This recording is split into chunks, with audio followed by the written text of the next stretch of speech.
Bonjour à toutes et à tous, bienvenue sur ce nouvel épisode de Donner à voir. Aujourd'hui, nous allons avoir une première invitée qui s'appelle Lila et elle va nous parler de sa vie avec la dépression. Bonjour Lila, du coup tes troubles psychologiques, ils t'ont posé des soucis comment à l'école, au travail ou même dans ta vie perso? En vrai, ça a commencé au lycée. Du coup, c'était hyper galère. Parce que, tu vois, j'avais pas envie d'aller au lycée. Donc, Qui va aller c'est au lycée? super. Non, mais en vrai, j'avais pas envie. Surtout, en première et terminale et tout, tous les matins, je me levais et tout. J'étais en mode, non, je veux pas y aller. Et genre, c'était trop nul parce que, de base, j'aime bien l'école. Mais ça me donnait aucun plaisir à apprendre des trucs et tout. C'était juste, genre, j'étais là et après, je rentrais chez moi et c'était bien. Chez moi, mais pas en cours. Et en vrai, c'était dommage parce que du coup, je pense que j'ai pas profité de certains trucs, genre être avec des gens et tout, voir les amis et tout. Parce que j'avais pas envie d'être là, donc en fait, j'avais l'impression que des fois ça plombait un peu les trucs, genre t'es là en mode non, moi je veux pas être là, et les autres en mode ah, trop bien, on va faire ça. Non. T'y allais par obligation. En vrai, j'aurais eu le choix, j'y serais jamais allée. Hein. Enfin, j'aurais arrêté, mais j'avais pas le choix. Donc, je proposais de faire le CNED, on m'a dit non. Plein de parents disent non alors que ça pourrait trop aider. Oh là là, c'était mon rêve, surtout en terminale. Genre, quand j'ai demandé à changer de classe, j'ai dit à mes parents, en fait, moi, on me change pas de classe, j'y retourne pas. Et est-ce qu'ils t'ont pris au sérieux du coup? Au début, pas trop. Enfin, en fait, non. Et après, il y a la mère de Charlotte qui a appelé ma mère. Et du coup, là, ma mère, elle a fait ah. Et du coup, elle a commencé à dire ah ouais, peut-être. Et du coup, il y avait plusieurs possibilités. Soit changer de classe, soit je changeais d'établissement, soit je faisais le CNED. Mais du coup, j'ai forcé pour qu'il me change de classe et tout. Il voulait pas. Enfin, le proviseur était pas très cool. Il voulait pas. Et en gros, il m'a dit qu'il était obligé parce qu'il avait un avis médical. Et je suis en mode cool, sympa. Ça donne envie d'être écouté et tout. Et ils m'ont forcé à aller voir l'infirmière scolaire aussi. Et ça, j'ai pas aimé parce que je voulais pas. Et ils m'ont quand même forcé à aller la voir. Enfin, en fait, c'est elle qui m'a convoquée. Et j'ai pas aimé. Parce que moi, j'avais pas envie. En fait, j'ai dit non.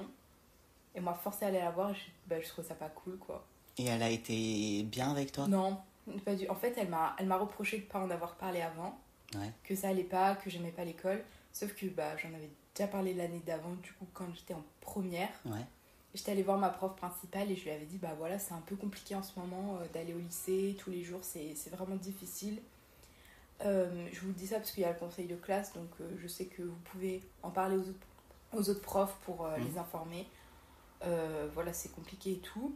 Et en gros, elle m'a dit non, mais t'inquiète pas, tes notes elles ont pas changé, donc ça va. Du coup, elle t'a pas du tout pris au sérieux? Non, c'est ça. Et en fait, personne ne m'a pris au sérieux parce qu'en fait, j'ai pas eu de baisse drastique de mes notes. Enfin, j'ai pas eu de chute. Genre, les résultats, j'ai toujours eu à peu près les mêmes résultats. Et du coup, il n'y a pas eu de en fait, il y a un problème. Enfin, personne voyait. Et du coup, c'était vraiment difficile parce que ils m'ont un peu envoyé bouler et après, ils m'ont reproché de pas avoir dit alors qu'ils m'ont pas écouté. Ouais, alors que t'avais déjà lancé des perches. C'est ça, genre en première et tout, j'avais dit plein de fois et tout. Mais personne m'a écouté, c'était trop triste en vrai, rétrospectivement, c'est hyper triste.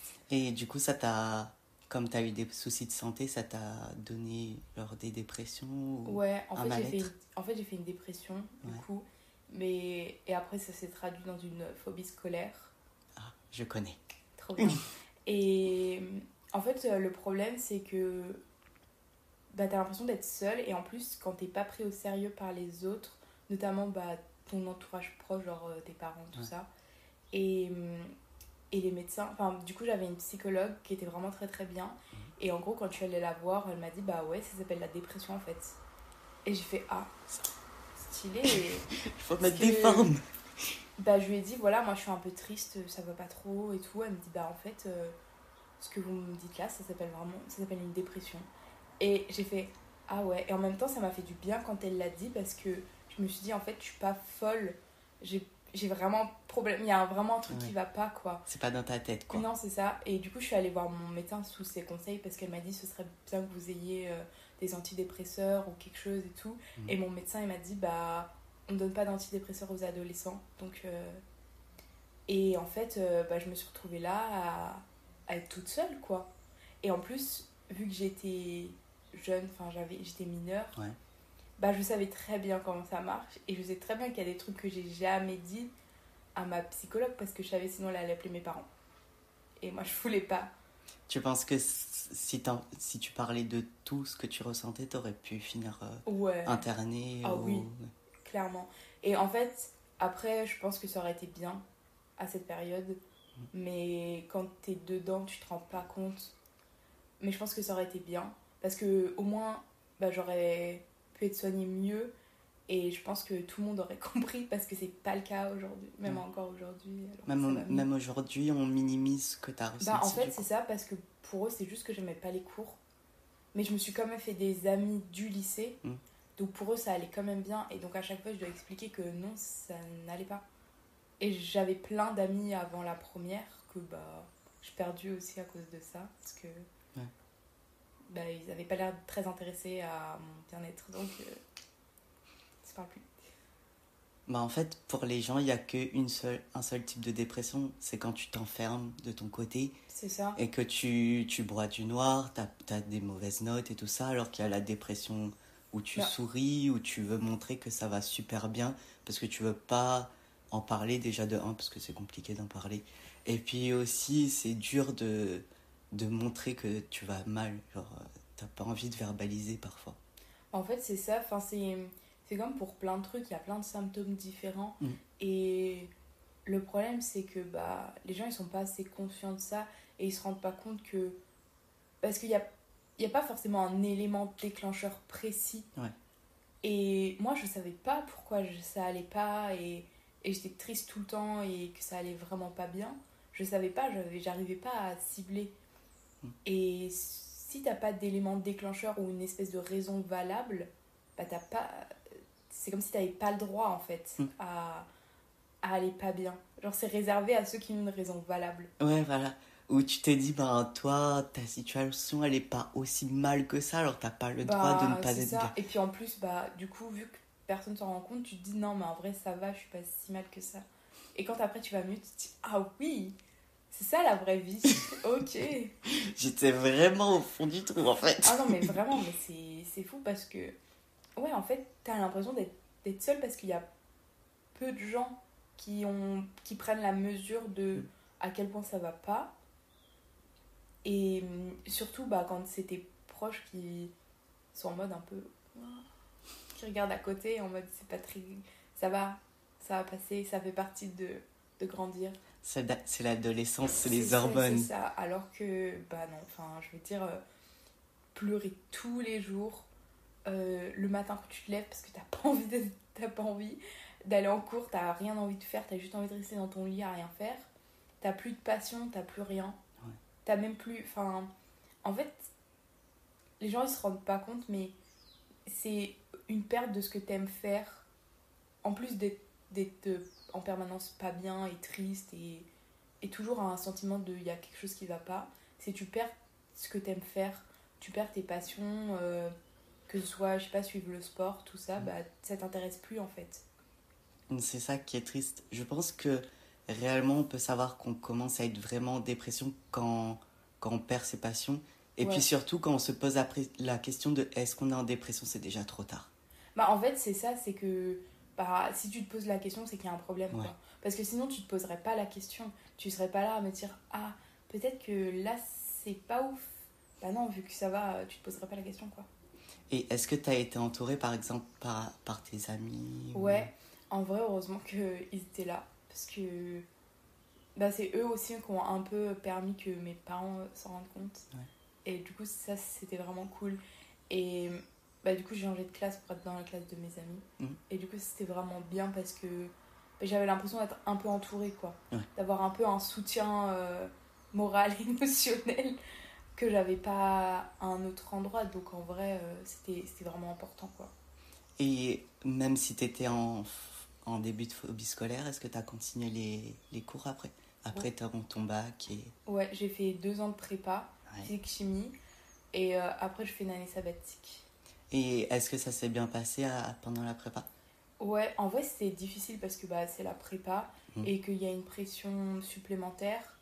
Après j'ai eu des problèmes de poignet, du coup je pouvais pas écrire. Donc j'ai validé ma 2e année de prépa, mais j'ai pas eu les concours d'école d'ingénieur. D'accord. Euh, mais du coup, j'ai décidé que ça me plaisait pas suffisamment pour refaire une 3e année de prépa où c'est quand même un exercice très difficile, la prépa. Et du coup, je sentais que ça valait pas le coup, que c'était pas nécessaire de se mettre là-dedans. Donc j'ai décidé de faire une année sabbatique. Et niveau santé mentale, ça allait? Ça s'est amélioré? Bah, bizarrement, ça, je pense que ça allait mieux d'un point de vue dépression et phobie scolaire. Ouais. Après, il y avait des choses qui étaient quand même vachement difficiles parce que c'est un rythme effréné, on n'a le temps de rien faire et on est en permanence sous pression il y a tellement de choses à faire, tellement de choses à apprendre en même temps, tellement d'obligations, de devoirs sur table, d'interrogations orales, que en fait, c'est un peu du stress constant et que c'est tout le temps, on est tout le temps sollicité par n'importe quoi, il faut faire le DM, il faut faire le DS, il faut faire l'école. Et toutes les semaines, c'est ça en fait. Toutes les semaines, c'est quasiment 40 heures de cours. C'est beaucoup. 2 heures de colle par semaine, donc c'est les interrogations orales, okay. Plus 4 heures de DS. Donc sur chaque matière, ça alterne toutes les semaines. Donc c'est vraiment difficile. En plus, il y a des profs qui font des petites interros au début de cours. Donc c'est vraiment... en fait, on a le temps de rien faire à part ça. Et du coup, c'est fatigant physiquement et moralement un peu. Mais en même temps, c'est hyper épanouissant parce que on apprend tellement de trucs et c'est tellement intéressant. Ouais. Mais c'est difficile. Et est-ce que le fait que ce soit stressant, ça a empiré ta dépression ou non? Non, ça va pas beaucoup du mieux. tout. En fait, je pense que ça a commencé à aller mieux parce que je me suis retrouvée dans un nouvel environnement. Parce que du coup, la première année, j'ai changé de ville. D'accord. Et j'étais que avec des gens que je connaissais pas. Changer d'environnement, changer de ville. Je pense que ça m'a aussi beaucoup aidé de plus revoir les mêmes personnes. Ouais, de changer d'air. Ça allait pas, c'est ça. Donc je pense que ça m'a beaucoup aidé. En plus, j'ai eu vraiment de la chance sur les profs que j'ai rencontrés parce que c'était vraiment des profs excellents et géniaux.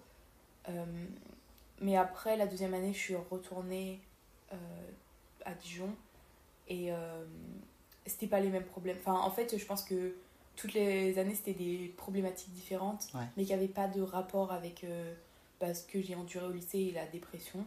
D'accord. Mais c'était des risques de rechute.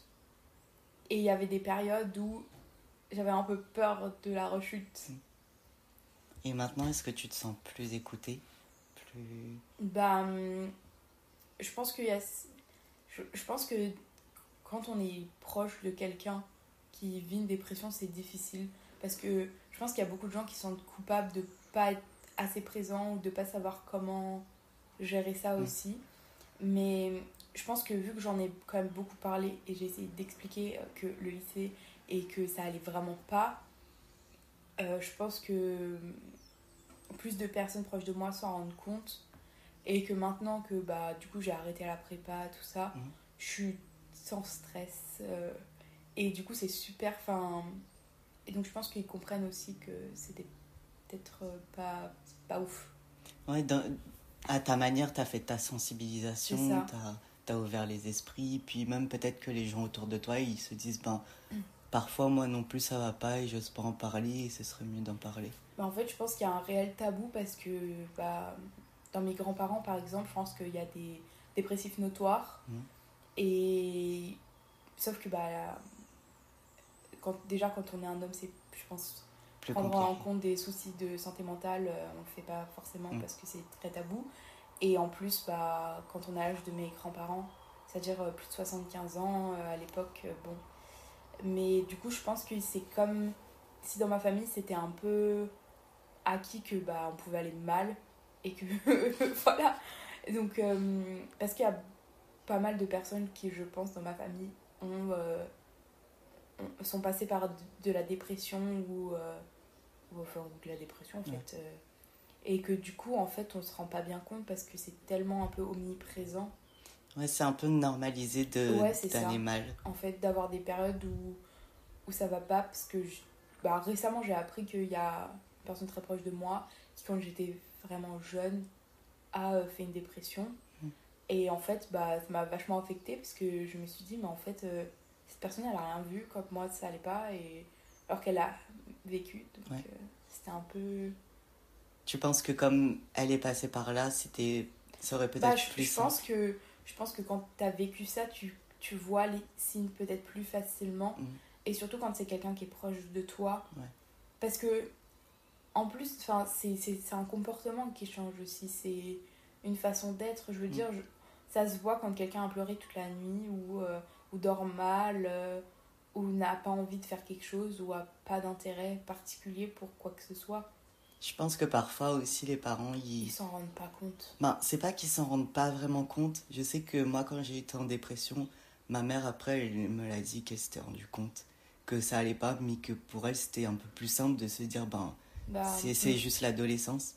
Et du coup, il faudrait vraiment apprendre à plus communiquer avec les enfants, leur dire, si ça va pas, je suis là, ou avoir peut-être un espace où tu peux parler plus librement avec tes parents.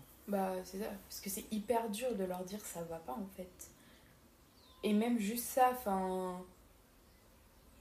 c'est juste une portion minime de tout ce qu'il y a. Et même ça, c'est trop difficile. Donc, la communication, je pense que c'est vraiment trop important. D'être capable et d'être dans un environnement où tu peux te dire ça va pas, il y a un truc qui va pas, j'ai besoin d'aide. Parce que moi, j'ai dit... mais en fait, on m'a dit quand je pleurais sans raison, parce que j'avais pas envie. Parce qu'on m'a emmenée en vacances au ski, et moi je voulais pas y aller, parce que je voulais rester chez moi, coucher sous ma couette. C'est compréhensible. Et mon médecin m'a dit si, il faut que tu y ailles, parce que ça va te faire du bien et tout. Moi j'ai dit non, je veux pas y aller. On m'a pas laissé le choix, j'y suis allée. Et en fait, je pleurais assez souvent. On me dit non, mais de toute façon, il n'y a jamais rien qui va avec toi. Et c'est difficile à entendre quand tu sais pas pourquoi tu vas pas bien et que tu es un peu perdu. Et on te renvoie ça et c'est super difficile parce que du coup, après, tu n'as plus envie de parler, tu n'as plus envie de montrer que ça va pas, de plus rien dire, quoi. C'est un peu aussi te dire que c'est toi le problème, quoi. C'est ça. Et après, quand j'ai décidé d'aller voir un psychologue parce que vraiment, je pensais que c'était bien quand même. J'ai dit que moi je pouvais pas appeler toute seule, que je pouvais pas appeler parce que j'étais pas capable de le faire. Et en fait, ma mère elle a jamais appelé. Et c'est qui du coup qui t'a aidé à faire les démarches pour avoir un psy? C'est moi qui. En fait, je suis allée voir mon médecin pour lui demander une carte d'une psy pour aller voir un psy. Et j'avais la carte et en fait je voulais pas appeler parce que je voulais pas. Oui, c'est compréhensible. Et du coup j'avais demandé à ma mère de le faire et sauf que ça a traîné et je sais pas, pendant 2-3 mois elle a pas appelé. Du coup au bout d'un moment j'ai appelé toute seule, quoi. Oui, tu voyais que ça allait vraiment pas et que t'étais obligée. C'est ça, et du coup à force d'attendre je me suis dit non mais c'est pas possible, faut que moi j'appelle, quoi. Et du coup j'ai appelé. Et ça a été compliqué après d'expliquer ton cas au psy? Non, en vrai, elle était super sympa et elle m'était vachement à l'aise et c'était vachement bien. Du coup, je lui ai expliqué pourquoi je venais et après, comme le travail des psy, quoi, il remonte plus loin, il pose plus de questions précises et tout, mais ça faisait du bien de parler, même si du coup, je racontais pas tout. Ça faisait du bien aussi de te sentir comprise. Ouais, j'ai lu beaucoup de choses. Mais après aussi, je pense que c'est difficile quand on est jeune, quand on a 17 ans, de se dire, en vrai, c'est peut-être pas si mal qu'ils s'appellent mes parents. Pour leur dire que ça va vraiment pas.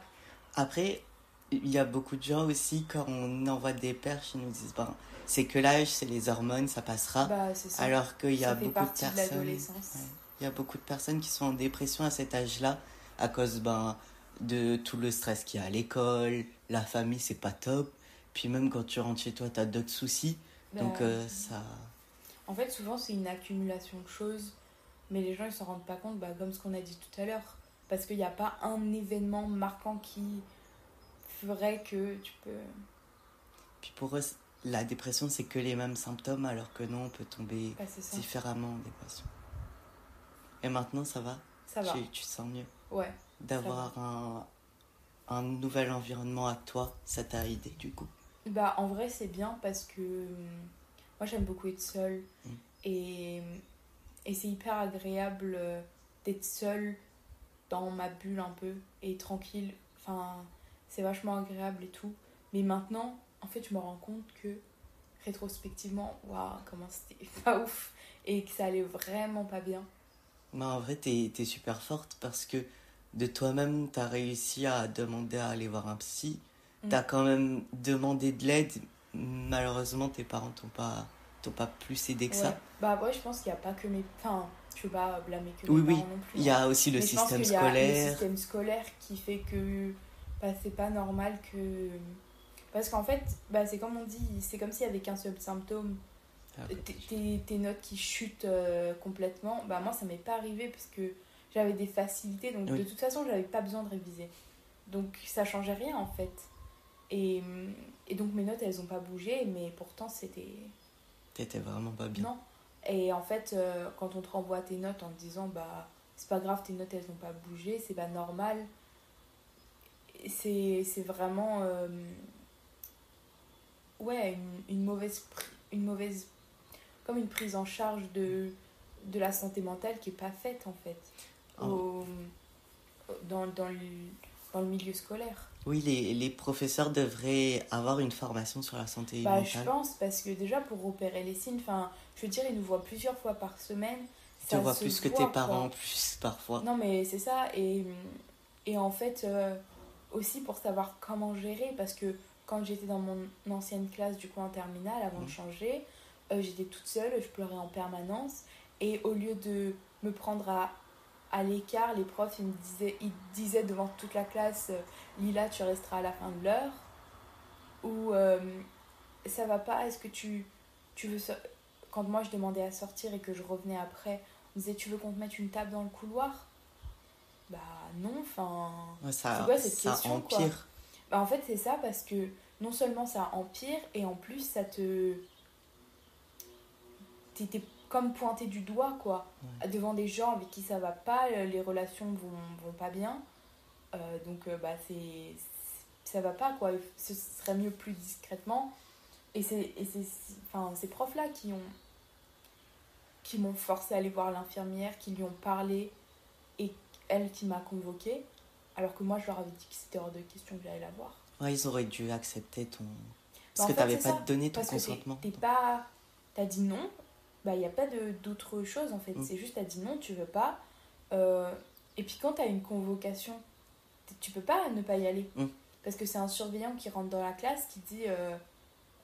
qui t'appelle, tu dois lever la main devant tout le monde, on te donne une conviction, t'es en mode bon, bah ok. Ouais, ça J'irai à la fait récré, encore quoi. plus de bruit de couloir au C'est final. ça. Et quand j'ai enfin changé de classe, enfin que j'ai dû voir le proviseur, pareil, ils sont venus me chercher dans la classe. En plus, c'était le même jour, l'infirmière et le proviseur. Et ils sont venus me chercher dans la classe en m'appelant, en disant prends tes affaires. Et ils m'ont dit tu sais quel chemin on va? Je fais je me doute qu'on va voir le proviseur. Je sais pas pourquoi, je le sens bien. Mais en fait, ça participe au fait que ça te met un peu en lumière, mais d'une façon pas positive. Alors que là, t'as juste envie de te cacher. Et de... Non, qu'on te voit pas en fait. C'est ça qui est vicieux. Je sais que moi aussi, l'école, ça a aggravé ma santé mentale. Et pour être passée par là, je peux te dire que vraiment, t'es courageuse. Je pense qu'à ton âge, si j'avais dû faire tout ça, alors j'ai compris plus tard que j'étais en dépression du coup, quand j'ai fait ma TS, la tentative de suicide. Mais en sachant ce que tu as dû traverser, tu es vraiment très courageuse. Bah, en fait, je me suis rendu compte que j'allais vraiment pas bien. Parce que je voyais des TikTok. En fait, quand on comprend comment ça marche, les questions d'algorithme et tout, on voit ce qu'on a un peu envie de voir et les contenus qui nous ressemblent parce qu'on a liké des contenus similaires, etc. Et donc, quand je voyais que j'avais que des contenus un peu genre hyper tristes et tout, j'étais en mode. C'est pas normal. Alors, il y a un truc qui va pas et tout. Et en fait, ça s'installe petit à petit, quoi. Jusqu'au moment où.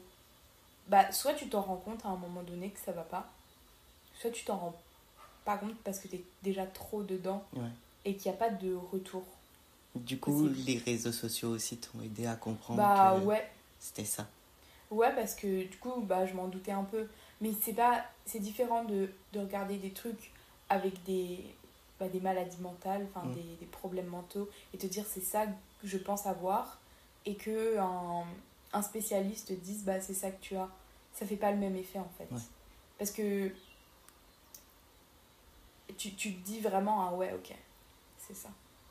Oui. Et puis c'est bien de voir un spécialiste, si on a les moyens, parce que ça coûte super cher aussi. Cher, hein. Ça devrait être moins cher, mais c'est bien de se dire, là on a un mot sur les mots qu'on a. C'est ça. C'est comme une validation en fait. Ouais. Et du coup, d'un coup, tu te sens un peu reconnu. Tu te dis, ah ouais, ok. Et je trouve que ça aide aussi. Moi, je pense à une échelle petite, mais... Ouais.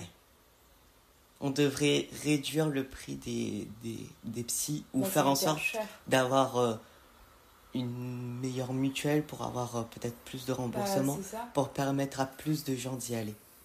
C'est ça, parce qu'après, on peut voir un psychiatre, mais c'est beaucoup plus compliqué. Oui. Parce que c'est un spécialiste, c'est un médecin spécialiste, donc les rendez-vous, c'est pas comme ça. Alors que des psychologues, c'est beaucoup plus simple d'avoir des rendez-vous, on peut en avoir plus souvent. Mais c'est super cher. Moi, je sais que pour une séance d'1 heure, je payais 60 €. C'est cher. Elle m'avait dit que ce serait bien de venir toutes les semaines. Et moi, je lui ai dit, je peux pas.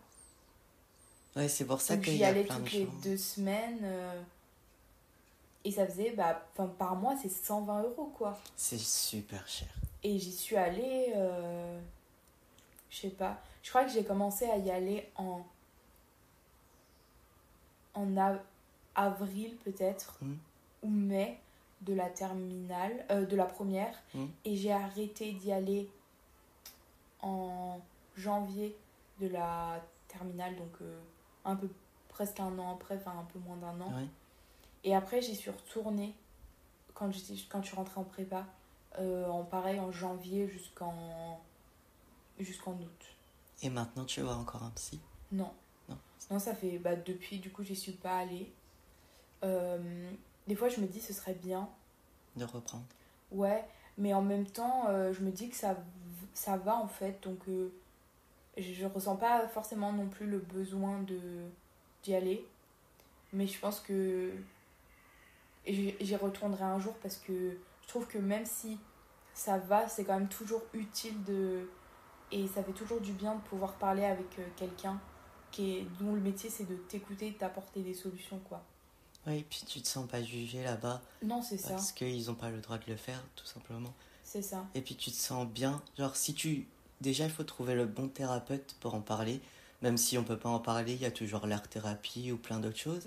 Et puis c'est bien de trouver un espace assez safe pour te dire, là j'ai le droit d'être juste moi et de me montrer assez fragile et de dire tout ce qui va pas. C'est ça. Après, du coup, j'ai vu, les 2 fois où j'y suis allée, j'ai vu la même personne. J'ai vu quelqu'un d'autre quand j'étais beaucoup plus petite, quand j'étais 5e peut-être. Mais je voulais pas y retourner parce que... Tu te sentais pas bien? Ouais, et puis c'était la psy de ma mère, donc... ouais, non, c'est pas très déontologique, quoi. Non, c'est ça. Et en fait, ce qui était bien aussi, c'est que... le psy te dit les choses, quoi. Parce que le but, c'est aussi qu'il t'apporte un regard un peu extérieur face à des choses. Et quand moi, je doutais de ce que je pouvais dire, là, c'est peut-être de ma faute. Et en fait, non, elle est toujours non. Et ça fait un bien fou de quelqu'un qui dise, mais en fait, c'est pas de ta faute, c'est pas toi. Hein. Et ça fait, c'est trop, enfin, ça fait du bien, quoi, de l'entendre. T'es passé par plein de choses et franchement, chapeau à toi. Je suis vraiment très content que ça aille mieux. Enfin, même, je t'ai connu du coup avant. Je te connais depuis que t'es enfant, du coup. Mais ça se voit que tu vas beaucoup mieux et c'est vraiment super bien. Parce que avant, t'étais un peu comme une fleur éteinte, tu vois. Alors que là, ça va mieux. Ouais. Bah après, là, je goûte à la vie sans stress. Ouais. Et c'est... En fait, on s'en rend pas compte. Mais quand on arrête le stress et tout le temps avoir quelque chose à faire et tout, et quand on arrête, oh là là, qu'est-ce que c'est bien. Parce que du coup, j'ai un job, enfin plutôt un job alimentaire, quoi. Et en fait, c'est trop bien parce que bah, j'ai pas à réfléchir. Et juste ça, c'est génial, quoi. Et franchement, c'est un job pénible et c'est pas ouf. C'est pas un job de rêve, quoi. Non, clairement pas, c'est pas bien payé. Mais moi, j'adore parce que juste je fais mon truc et puis c'est tout. Ouais, t'as pas j'ai à rien réfléchir. À faire, quoi. Non, c'est ça, je scanne les trucs et hop, c'est bon. Et c'est trop bien parce que juste expérimenter ça, de vivre sans stress, sans... C'est génial. Ça fait tellement un bien fou. Tu penses qu'après ton année de césure, tu pourrais reprendre peut-être l'école ou même autre chose? Non, en vrai, j'ai prévu, mais dans un autre domaine. Ouais. Parce que du coup, j'étais un peu... je veux plus trop faire de physique-chimie, sauf un truc spécial, mais... Enfin, un domaine précis, mais sinon, dans l'ensemble, je veux pas trop. Ça m'intéresse... J'aime bien, mais c'est pas ma passion, quoi. Ouais. Et en fait, je trouve que quand tu passes par une phase où tu perds tes passions, c'est trop dur de savoir ce que t'aimes dans la vie. Parce que tu perds ce qui a un sens pour toi et ce qui t'intéresse. Et du coup, t'es là, qu'est-ce que j'aime faire dans la vie? J'aimais bien ça. Et en fait, les gens, moi j'aime beaucoup le sport par exemple. Et il y a des gens qui me disent, tu continues à regarder tel sport et tout. Et sauf que du coup, moi je regarde plus ce sport-là. Parce que j'ai perdu le goût pour ce sport-là en particulier. Et c'est hyper triste parce qu'en fait, il y avait plein de choses que j'aimais. Et que maintenant, c'est comme si j'avais jamais aimé. Mais maintenant, t'as réussi à retrouver d'autres passions ou des choses que t'aimes bien? J'ai d'autres passions et j'ai redécouvert des passions que j'avais, mais d'une autre manière. Est-ce que la vie après un mal-être aussi intense, elle est mieux? Genre, je sais que moi, je me voyais pas vivre sans la dépression parce que je pensais que je serais pas la même personne sans la dépression, tu vois. En fait, j'ai l'impression que ça va rester toute ta vie. Et que, puisque tu perds toutes tes passions, puisque tu perds tout intérêt à faire n'importe quoi, et que t'as pas de... En fait, tu peux pas te projeter dans un futur plus ou moins lointain parce que, déjà, te projeter le lendemain, c'est compliqué parce que t'es tellement... ça va pas, quoi. Et en fait, t'as l'impression que t'as pas d'issue et que c'est ça toute ta vie. Et quand ça commence à aller mieux, tu te dis, ah ouais, en fait, tu peux vivre sans... Après, je pense que c'est quelque chose qui reste toujours... pas qui reste toujours de la même façon, mais je pense que du coup, je fais plus attention à des moments où ça va pas trop. Parce que je sais que je peux avoir tendance à replonger dedans. Et franchement, j'ai pas envie. Parce que pas très agréable comme expérience. Non, pas. Mais du coup, je pense que je fais plus attention à des petits signes. Et je préfère prévoir plutôt que guérir encore. C'est pas ouf. C'est cool, maintenant tu fais plus attention à toi. Et puis même la santé mentale, si tu la perds, tu perds tout. C'est vraiment super important. Et en fait, je trouve que c'est aussi un peu un combat quotidien parce que tout peut être trop accaparant. Et des fois, c'est trop difficile juste de prendre soin de soi, mais de la manière la plus basique qui soit, c'est hyper compliqué. Et même encore aujourd'hui, alors que ça fait des années. Donc c'est un peu, en fait, un combat quotidien de faire attention à soi et de prendre soin de soi, mais de pas se pousser trop non plus, parce que des fois, c'est ok de juste pas y arriver. Oui. Et c'est ça aussi qu'il faut se dire, parce que des fois, on peut trop s'en vouloir pour des trucs qu'on n'arrive pas à faire, mais en fait, c'est pas de notre faute. C'est juste que c'est des choses qui restent et qui sont encore trop difficiles à faire.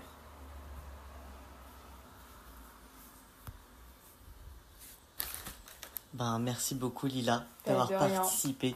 J'ai C'est ma petite adoré. thérapie. Ouais. Tu reviens quand tu veux. Ça va. Merci beaucoup à Lila d'avoir participé à cet épisode. Je voulais vous dire que si vous ne vous sentez pas bien ou si vous avez besoin de parler à une personne, c'est ok d'aller voir un psychologue. Les psychologues sont faits pour tout le monde. C'est important de trouver la bonne thérapie et surtout la thérapie faite pour soi. Il n'y a pas que des psychologues qui sont là pour vous écouter. Il existe d'autres types de thérapies comme l'art-thérapie ou plein d'autres choses.